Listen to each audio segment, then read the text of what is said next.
and other instruments. I don't know, he looked like Einstein actually. He was the genius of a technician, and he helped a lot of musicians. Poor musicians who couldn't afford it, he used to make things there for them free. At the village, I remember it was, and we used to play in open air, and it rained, and suddenly, you know, all our equipment just went bust. At that time, he said, "Okay, come on, change your amplifiers. I'll give you new ones. I'll give you different ones." And so he helped us. So within an hour, we had new equipment. The in-crowds had broken and the talisman had formed. Though it was mostly the same members except Edgar Saville. It was Julius in Talisman. We were the first local band to go abroad.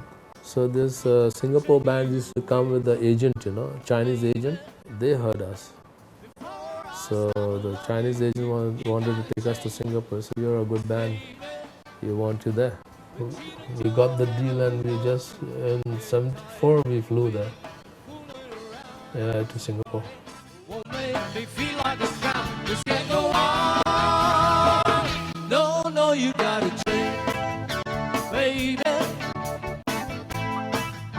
Baby, when I come home, baby, my home's stock and my butts are cold. You hang around, baby. The cheated Joe and who knows who.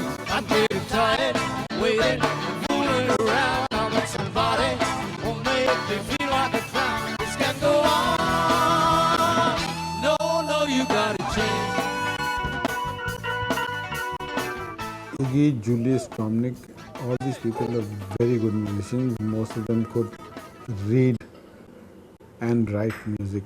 But as all very good musicians, they're very temperamental people. Like, didn't like something, just unplugged the guitar and walked away. Iggy was gifted. One of the best guitarists I've ever heard. And I think he was born to play. He was 25 years ahead of all of them. You know, that was his problem. That's why he used to find it hard to get people who could cope with him, to play the kind of music he wanted to, or he would like to.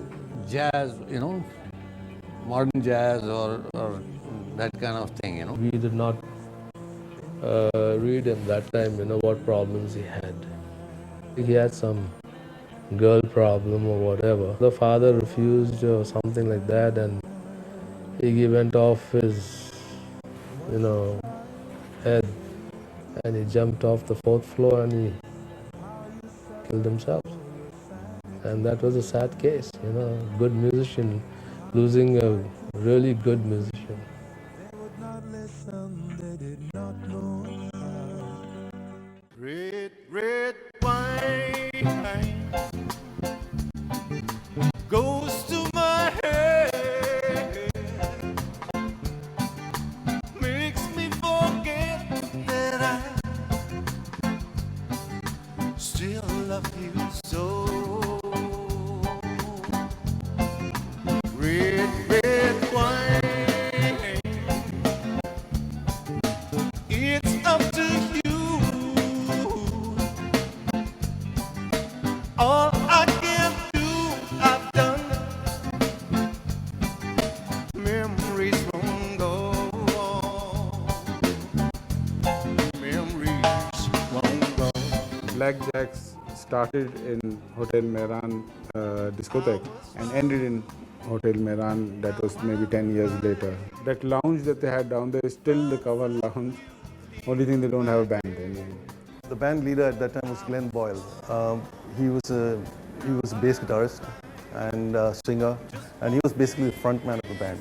And he would, you know, interact with the public and with the audience. And he was one of the main reasons why the band got so popular, because of his interaction with the audience. Our music may not have been of that quality of some of the other bands, but definitely we were very popular because of this factor. In a bar in Toledo, across from the depot, on a bar stool she took off her ring. I thought I'd get closer, so I walked on over. I sat down and asked her name. When the drinks finally hit her, she said, "I'm no quitter, but I finally quit living on dreams. I'm hungry for laughter, and here ever after, I'm after whatever the other God brings. In the mirror I saw him, and I closely watched him. I thought how he looked out of place.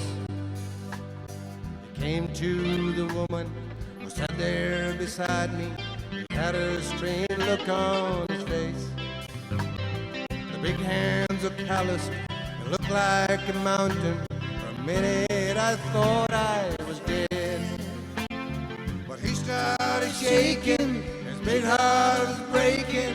He turned to the woman and said, "You picked a fine time to leave me, Lucille. 4 hungry children and a crop in the field. I've had some bad times, lived through some sad times. This time you're hurting, won't you?" The drastic change that came in when Zia-ul-Haq arrived. The first thing they did was close down all dancing places. All the discos were closed, all the bars were closed, everything was shut down, period. So most people lost their jobs. There was no music. We sort of belong to this country, but we don't belong to the culture. And slowly that has changed even more.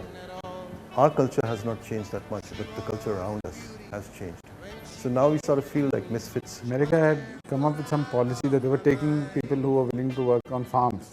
All the band boys who wanted to get out from here because there was no music anymore over here, everything was closed down, they all enrolled in that program, and a lot of them went. Some of them could not stay back, they were sent back. But most of them, they all ended up in the US. And somehow or the other, they all ended up in Miami. There's been a mass migration. The guys who used to do the pianos, they've gone. All the musicians, it's a whole culture, and it's just going to die, because we're killing it. The main streets like McLeod Road, for instance, the name has changed. Elphinstone Street, the name has changed. So there are lots of streets that, names have changed. During my time, we've tried to erase our past, the British past as such. There were rules in Karachi that your shop would open at this time. If it wasn't open, they would fine you. At least if it did not close at 6 o'clock, they would fine you. And if they found garbage lying in front of your shop, they would fine you. The city was planned in a certain manner, and it grew in a totally different manner. I personally think that it's very difficult to stop the rot. These days there's overcrowding in terms of you had a lot more open space because you had large, low buildings, bungalows, as opposed to high rises. You certainly didn't have as many cars and motorcycles on the street. You didn't have that many people. I think the population at that time would have been less than 1 million. Look at it now, it's more than 14 million. The war in Afghanistan, I think brought a lot of crime and the Kalashnikov and the heroin culture. And tolerance went up in smoke. When there was no prohibition, okay, we used to find drunks on the road and whatever. But there was very little violence out on the street as compared to today. In Karachi in those days, if in a place like Golimar somebody fired a shot, even just in midair, the whole city would know that there was gunfire. One bullet.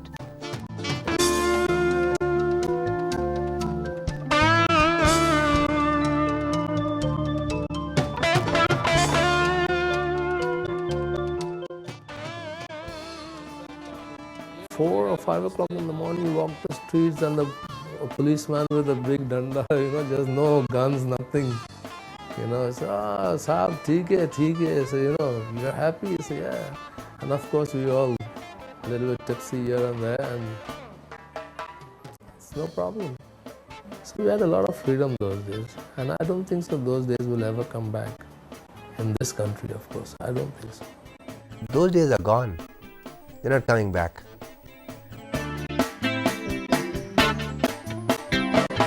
Got a black magic woman. Got a black magic woman. Yes, got a black magic woman. She's got me so blind I can see. But she's a black magic woman. She's trying to make a devil out of me. Don't turn your back on me, baby. Don't turn your back on me, baby. Don't turn your back on me, baby.